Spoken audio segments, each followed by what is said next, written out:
Hi, and welcome to Hattie Knits Along. My name's Allison, but my friends call me Hattie, and I'm a knitter living in the Pacific Northwest. On this channel, I like to talk about all things knitting, what I'm working on, what you're working on, and what we are currently nerding out about. Today's episode is going to be a typical podcast episode. I'll fill you in on a finished object and my whips, and then we'll have some time to knit and chat about a topic that's been on my mind, which is making time for knitting. And of course, I will chat about everything that you are working on in our knit along community. So grab your knitting and stick around.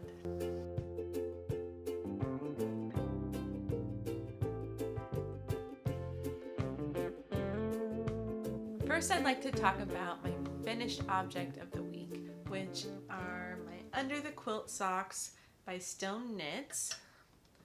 So these are the socks. I've got two.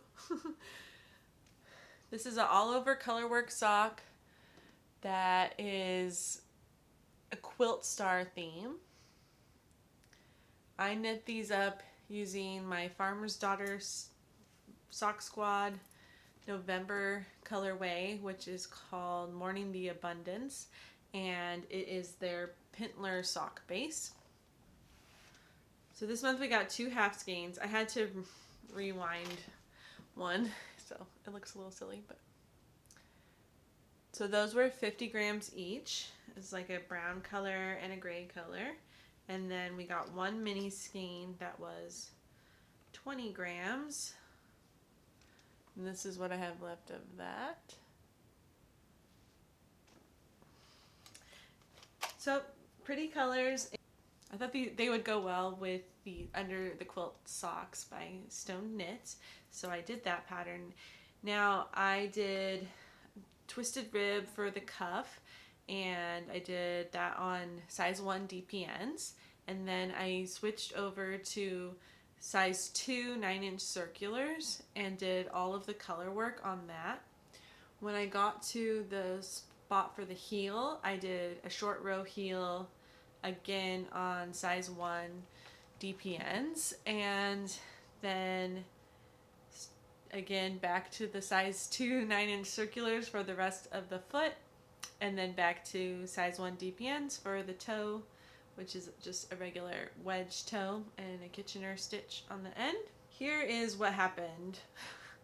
So I've mentioned this before, but my favorite heel construction for socks is a heel, flap, and gusset, and that's because I think I must have kind of a high arch, and that just really fits my foot nicely. Anytime I've done color work socks that you have to add a heel to, I have not been happy with the way that those heels fit. I've tried short row heel and afterthought heel, and I just don't really like the way that they feel. I did a Fish Lips Kiss heel on a pair of socks for my daughter, so I haven't tried them personally for me yet, but it seems similar to a short row heel, so I'm not sure if it would be any better. So on the first sock, I followed Stone Knits instructions exactly. So you have to increase for the color work pattern for the chart. I think you have to increase like 8 stitches from the cuff to the color work, and then you have to decrease those stitches again for the heel when you're working the heel. And it says to switch down, size down on your needles as well. So I followed that exactly, and I also followed the number of rows to do, and I find this heel extremely tight on my foot. I have not tried it since I blocked them last night, so I will try that now. But the second sock, I decided to not decrease those 8 stitches. Still, I sized down to the size 1 needles, and I added a few extra rows into the short row heel, and I think this is a much better fit. So let me try them on post blocking. We did some rearranging here, and here are the socks. So this is the sock that it has the too tight heel short row heel, And you could see, maybe you can't see, but it's extremely tight, especially around here. So that makes me feel like maybe it's my arch that is the problem that's making me have a very tight top of my foot here with this heel. And it also makes this leg not as long as this one. So this one, you could see like it's all the way up my pant. There's no space here, so it definitely goes up higher. And the heel just, there's not any tightness here.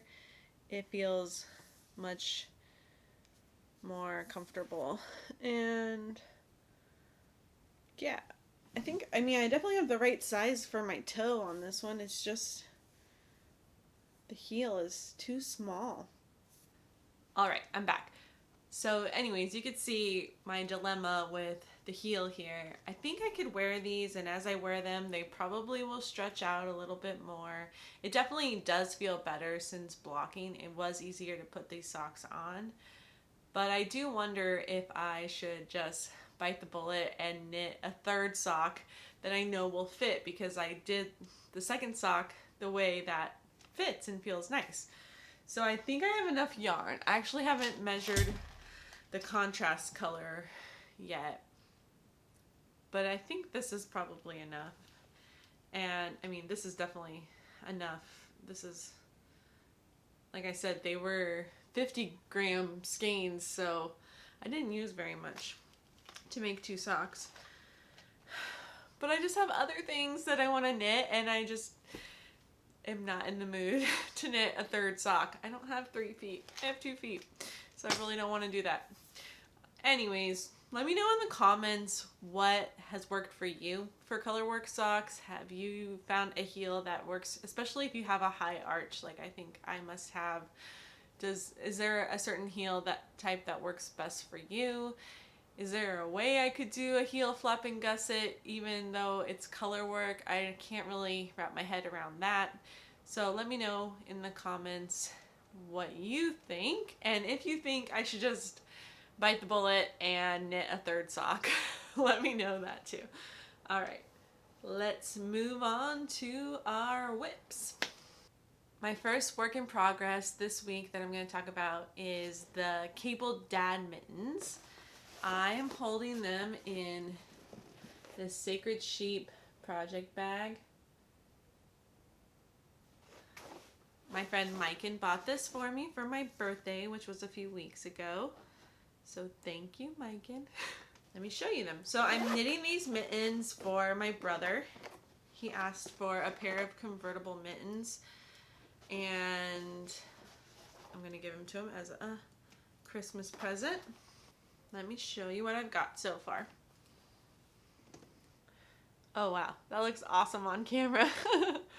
I have split for the thumb, and I am almost ready to split for the flap. So it's a convertible mitten, so it's gonna have 4 fingers that are open, and the thumb is going to be open, and then it's going to have a flap that continues with this cabled pattern that folds over. So this pattern is a pattern by Alexis Winslow, and I am using Magpie Fibers Quartet in the color Rhiannon. And it's this beautiful emerald green color. It is pretty tonal, so as I'm knitting it up with the cables, you can see there's lighter and darker places.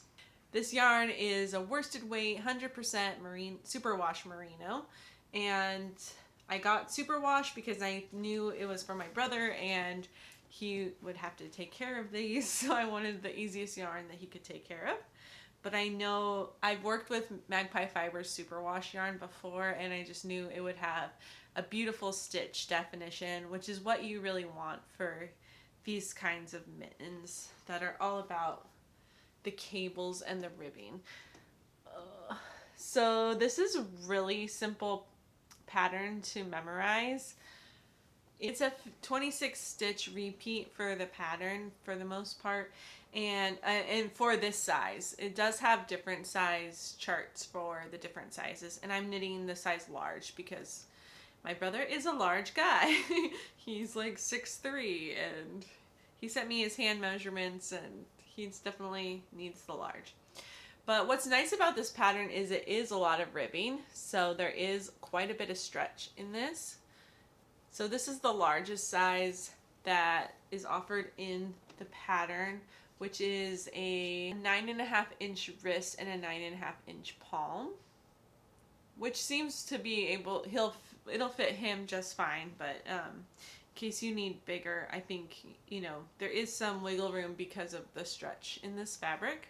So when I went to start this project, I looked through my needle collection, and this project calls for size 5 DPNs, and I love working with DPNs, and I have a set from ChalGoo of DPNs, but they only go up to size 3, and so I had to kind of dig through my needle stash from when I first started knitting, when I was mostly using bamboo needles.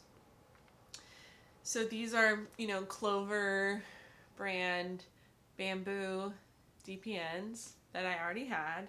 And I was looking online for metal ones if I wanted to add those to my collection, and I haven't found like a really good set or a nice style of metal DPNs in the larger sizes. So if you know of a good brand for that, let me know. Even ChalGoo, which is usually my go-to, I couldn't really find anything that was the right size. I think they have a lot of DPNs in smaller sizes, but in the bigger sizes, much harder to find for me. I don't really live near a local yarn shop, and so I do rely on internet shopping, and so it is sometimes harder to find things when you're looking for a very specific size of a needle or a specific brand. It is kind of hard to find who is selling that thing. So if you know where to find that, let me know. But actually, I think these bamboo ones are working out just fine, and it's nice to use what I already have anyways, right? I'm really pleased with how quickly this is knitting up. Like I said, it was pretty quick for me to memorize the cable pattern, and I can, you know, throw this anywhere in my bag. It's not too bulky of a project. I started this maybe on Thursday, and so yeah, today's Sunday. It hasn't taken me that long to get to where I am, because I also finished my socks in the meantime. So I think I could definitely finish those mittens by next week, and then that will be one thing checked off my list, and I won't have to worry about that anymore. My next work in progress is my poly cardigan, and if you're new around here, I have lots of updates on other videos about my poly cardigan. You can click one above or look on my podcast playlist to find those videos, but I have been working on this cardigan for probably 6 or 7 weeks, and it's been going really well, but I ran out of yarn when I was almost done and ready to bind off for the neck, and I still had to knit the button band. So I received the next skein of yarn that I needed in the mail from Spin Cycle. This is Spinster's Daughter's worsted weight in the color York, and so I can finish this cardigan up now. I haven't worked on it at all since last week because I didn't have the yarn, and then I was into the other things I wanted to do. So let me just give you a little refresher. But I have been doing all the decreases for the raglans that are so beautifully done here, and also for the neckline, so it's kind of a V-neck. I've been looking online for buttons to buy for this project, and usually I would like some kind of natural material for my buttons, but I'm not sure if that's what's going to work for this cardigan. I'm thinking maybe a red or burgundy button might be nice to bring out some of these colors here that are in the color changing yarn, the Spin Cycle, that I also used. I used Spin Cycle's Dream State, which is their worsted weight color changing yarn in the color Shades of Earth. So maybe, yeah, a nice button that's like plastic but a burgundy or red color might be nice. And I need 5 of them, and they need to be 1¼ inch, which I am finding is quite large for buttons. So I might just go down to Joann Fabrics and look at their button collection. Maybe I can bring my sweater with me and see which colors match up well with it, because I am going to want those buttons soon, and it's hard to know what they really look like when you're ordering them online. And I haven't found any online that are just like, yes, I have to have these. So might as well go down to Joann's. I probably have a coupon that I can use and pick up those buttons there. I'll also need buttons for my brother's mittens to hold the flap on the back, so I will maybe pick those up as well. Okay, my other question for you all is how to block this cardigan. This cardigan is heavy and thick. It's mosaic knitting, and this fabric that it's created is just, I mean, it's worsted weight also. It's worsted weight mosaic knitting. So there's double layer basically all the way through, and it's very thick and it's large.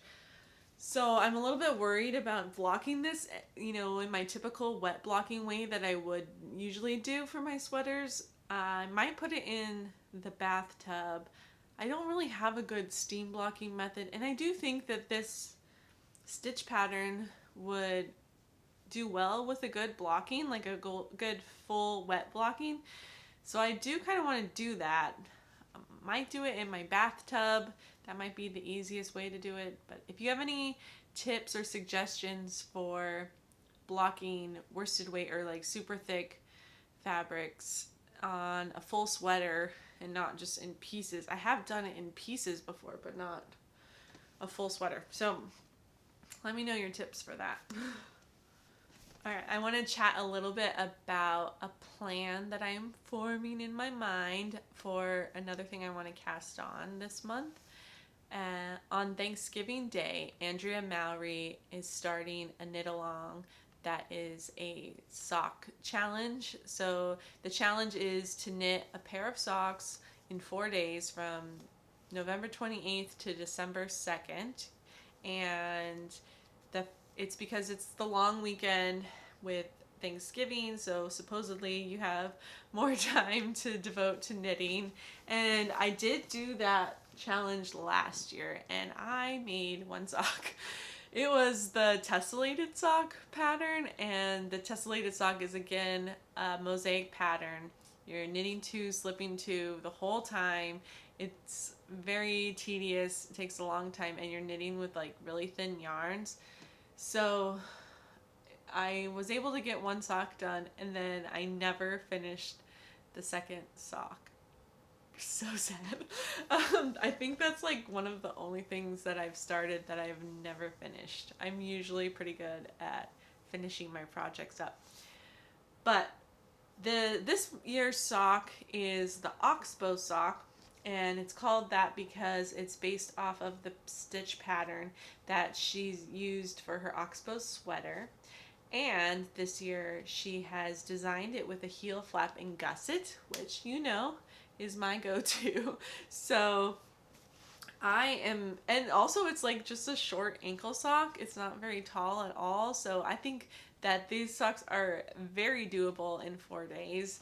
And I am thinking I will join in with that. You know, the thing about a knit along, there's no consequence if you don't finish it in the 4 days. You know, it's just a little bit of a challenge for yourself, but you don't have to be too hard on yourself if you don't finish it. I have some yarn in my stash that I'm thinking about using for these socks. So the pattern she uses either a sport weight yarn or a fingering weight yarn, and she uses the Spinster's Daughter in the sport weight and the Farmer's Daughter Fibers Bear Paw socks for the fingering weight. So those are both like very rich, deep colors, no variegation in it, no tonality or anything like that. I am not going to buy those yarns at this time, but I have some yarns in my stash that might work well for this. So in the sport weight category, I have this beautiful yarn from the Wandering Flock.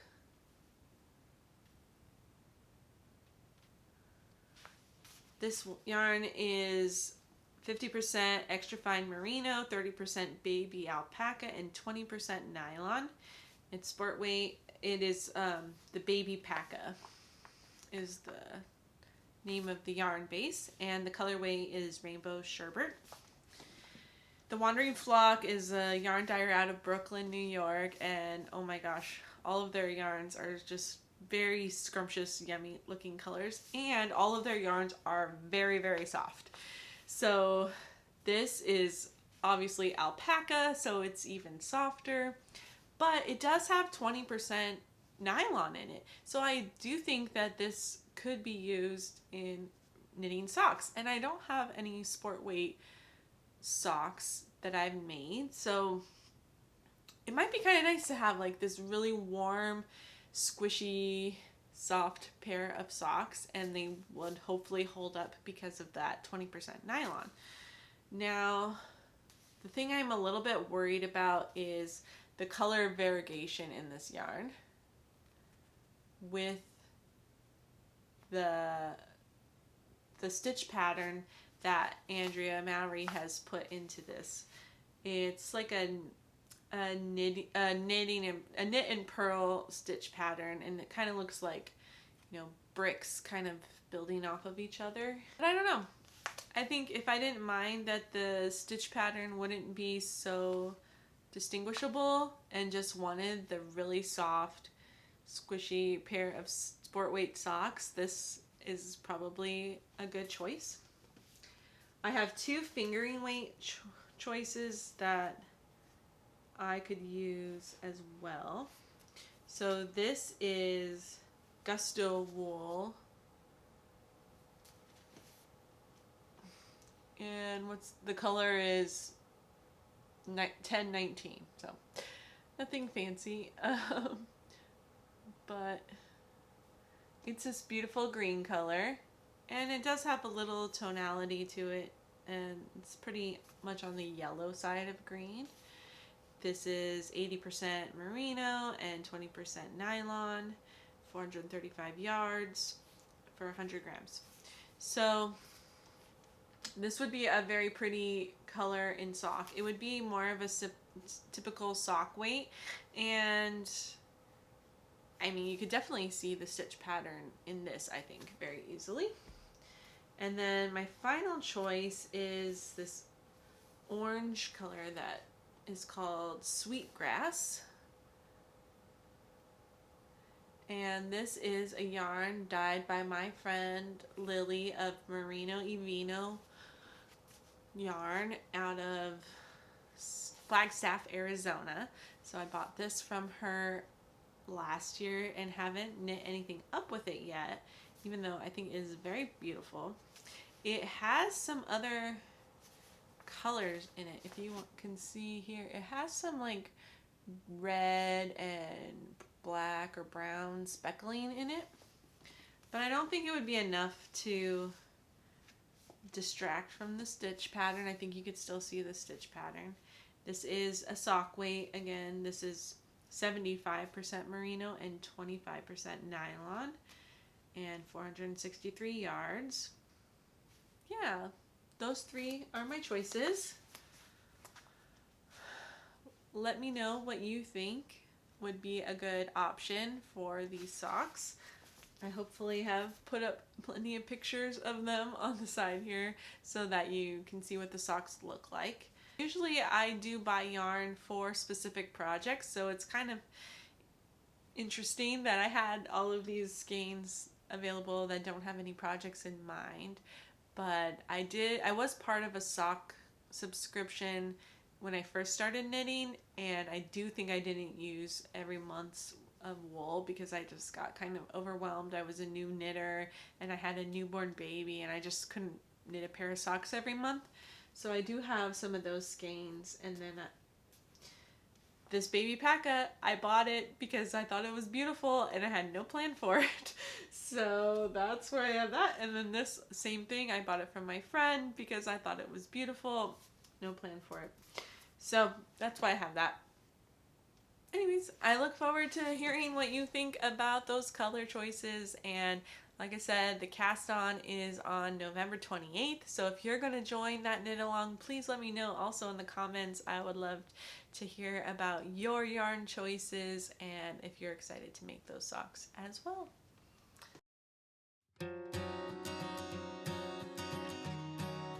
So I have a few minutes today. I was thinking that it might be nice to sit and knit with you and talk about a subject that's been on my mind recently, which is making time for knitting.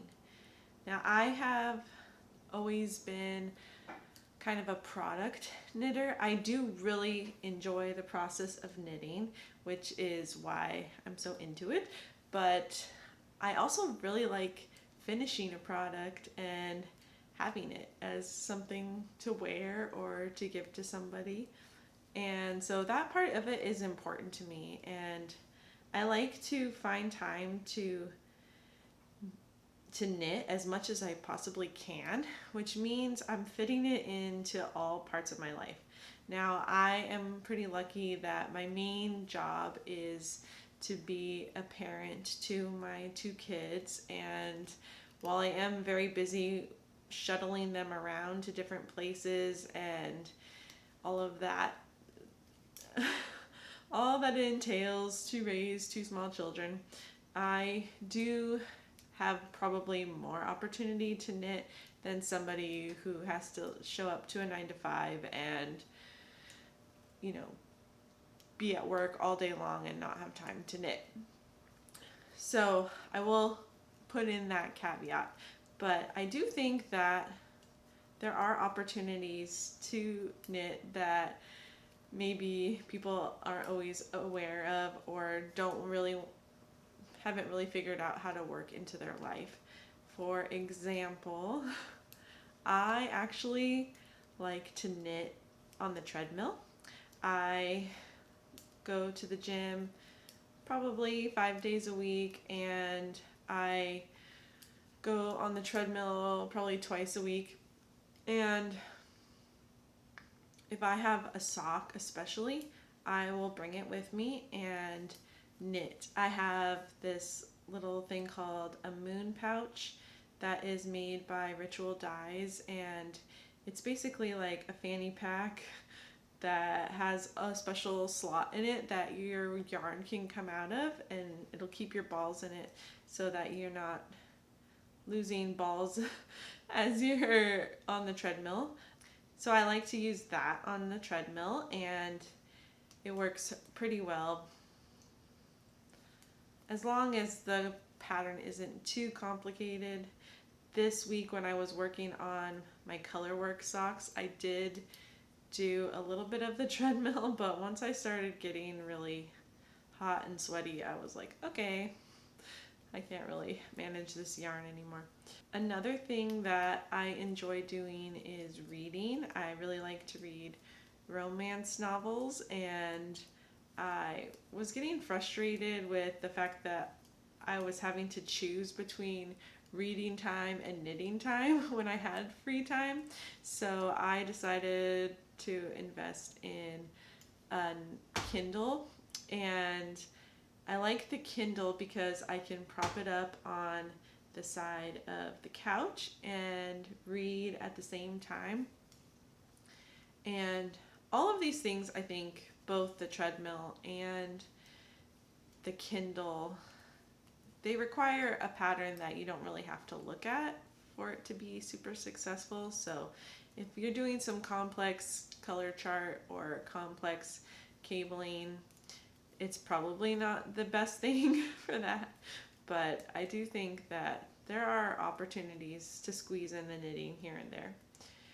Also, I actually asked this question on Reddit of how do you make time for knitting, and it was really interesting to read the responses of the people who did work 9 to 5 jobs. A lot of people said that they would take their knitting to meetings, especially if they are doing a meeting on Zoom and they don't need their camera on. They would feel comfortable knitting during that time. And then one person even said that they get to work 15 to 30 minutes early just so that they could sit in their car and knit for that time.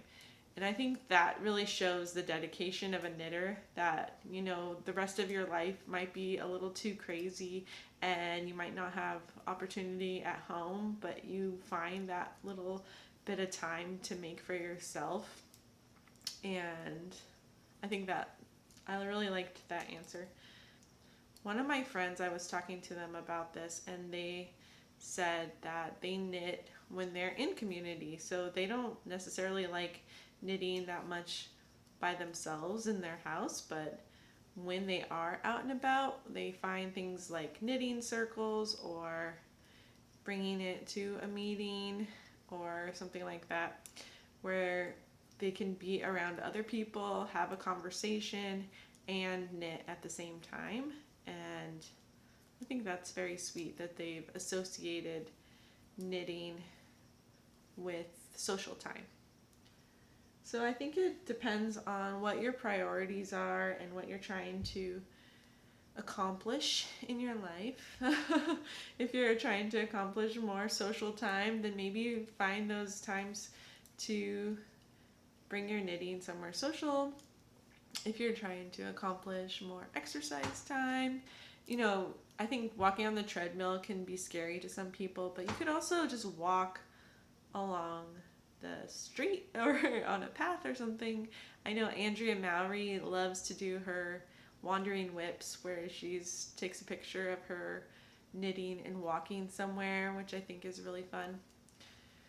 I have done that too, but usually I have a toddler with me, and so that makes it a little more challenging. Although when he was smaller, I would carry him on my back so that my hands could be free and I could knit in that way. Of course, please don't do this if you have bad balance and you're worried about falling on your needles. That would be scary. I would love to know, when do you think it is totally inappropriate to bring your knitting with you? I am the chair of my kids' parent-teacher association, and I can't bring my knitting with me to those meetings because I am leading the meeting, but a lot of people who come to the meeting bring their knitting, which I find very lovely, and it doesn't bother me at all. But do you think that there are meetings that would be inappropriate to bring your knitting, or other times that aren't appropriate? I've heard of people bringing their knitting to hair appointments, and that seems risky to me, that you might get some hair worked into your knitting. But I guess maybe if you're getting your hair dyed, there's a lot of downtime there, so bringing your knitting to that would be fine. Anyways, I'm just curious to know what you think about it. I also would love to know, what is the weirdest place you've brought your knitting? You know, how do you find those opportunities to get your knitting in throughout the week? Well, I think that's about all I have for this little chat. Thank you for joining me. Now it's time to chat about what all of you have been working on in our Knit Along community. If you're new here, I really like to know what everybody who is watching these videos is working on. So I encourage you all to comment down below what's on your needles right now. I like to highlight some of these patterns so that we all can see what each other are working on and get inspired by each other's makes. So let's see what we've got for this week. Last week I posted a video about 12 gift knits for hands and feet, and a lot of you had some good suggestions about what to do about grip for slippery hand knit slippers. I am definitely a little worried about making slippers for my daughter and having her run around on our hardwood floors without having any kind of grip on them. So some people suggested that there is some puff paint, or you can use puff paint on the bottom of your slippers to make it kind of grippy, but also you can just buy grip dots for socks off of the internet or at Joann's or something, and that way you can attach them with some sort of adhesive to prevent the slippers from being too slippery. So that is a great tip. Life Outnumbered said that they are binding off their first underwing mitts. This is actually their first color work project. So the underwing mitts were a pattern that I actually recommended in my last video, and I haven't knit it before, but I thought that they would be a great gift knit for somebody who loves nature-inspired knits, and that they were fingerless mitts, so they would still be pretty quick and easy to knit up even though they are all over color work. And I did think that it should be knit by an experienced color work knitter, but this person is saying that they knit it as their very first color work project, so way to go. That's so awesome. Janet from Illinois says that they are currently working on some socks, and she is one of the people that suggested puff paint for the bottom of your slippers to keep them from slipping. Tenacious P is knitting the Flying Solo Cowl by Escape Tricot. It's a free pattern, and they're using Sardar Snuggly and Sardar Country Classic Leftovers held double. Sounds great. Heather from California says that she is working on the Cocoon Chokey, which is kind of like a very bulky slip over vest type thing, and she's using reclaimed yarn from a thrifted knit dress. That's really cool. I haven't tried to reclaim any yarn from a thrifted item yet. You really have to be careful about what item you thrift to unravel, because if it's seamed at all, like if there's seams on the shoulders and arms or underneath, you're just gonna get a lot of strands and not long pieces of yarn. So you definitely have to be careful with that. And you also have to maybe wash the yarn in a way that will help release some of its wrinkles from being knit up for so long, and also release any of the grime that it might be holding on to by being a thrifted item. So definitely something to try out, because you could definitely find 100% wool items in the thrift store for way cheaper than you can buy the yarn. So Maura has messaged from Scotland, and she said she's churning out baby knits for several friends, but she also has some Christmas knits that she wants to start working on as well. So this is definitely a busy knitting season for all of us. And Debbie says that she doesn't have anything new on her needles this week, but she is excited about those underwing mitts that I mentioned earlier, because her daughter loves moths and also moon phases. So it would be a really good project. But she says she's worried about not having enough color work skills, and I just mentioned how somebody else knit them as their very first color work project. So Debbie, you might want to try that out after all. Okay, thank you everybody who left a comment last week, and I can't wait to read all of your comments this week.